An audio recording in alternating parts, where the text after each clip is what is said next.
पहिल्या घासातच प्रेम व्हावं असा हनी केक जर तुम्ही घरी बनवून बघितला ना तर लहानपासून मोठ्यांपर्यंत सगळ्यांनाच आवडेल। चवीला इतका छान लागतो। त्यासाठी इथे मी 150 ग्रॅम फ्रेश दही घेतले, नंतर इथे मी 100 ग्रॅम पिठी साखर घेतली आहे, सोबतच यामध्ये पाव कप तेल घालायचे।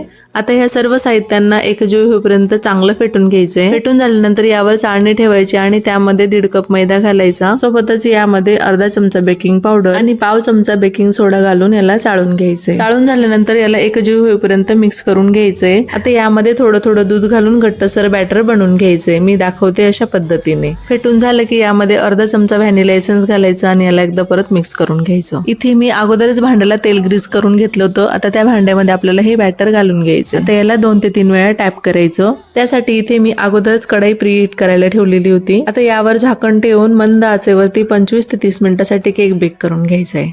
केक काढून घेतला, असं थंड झाला की याला पलटी करून घ्यायचंय। असे काटा चमच्याने याला होल करून घ्यायचे आहेत। मी दाखवते अशा पद्धतीने। आता आपल्याला हनी सिरप बनवायचं, त्यासाठी ते मी 4 ते 5 चमचे पाणी घातलं। नंतर पाणी गरम झालं की त्यामध्ये 1 चमचा भरून साखर घातली। साखर विरघळली की त्यामध्ये मी 2 चमचे मध घातले। नंतर याला व्यवस्थित मिक्स करून आपल्या इथे हनी सिरप तयार झाले। आता हे सिरप आपल्याला थोडं थोडं करून केकवर घालायचंय। आता यावरती विरघळून घेतलेला जॅम घालायचा। सर्व बाजूनी जॅम लावून झाला की यावरती एकदम बारीक किसलेलं खोबरं घालायचंय। आता याला सुरीने चौकोनी आकारात कट करून घ्यायचंय। तर मस्त आपला इथे हनी केक बनवून तयार झालाय। आवडला असेल तर एक लाईक नक्की करा।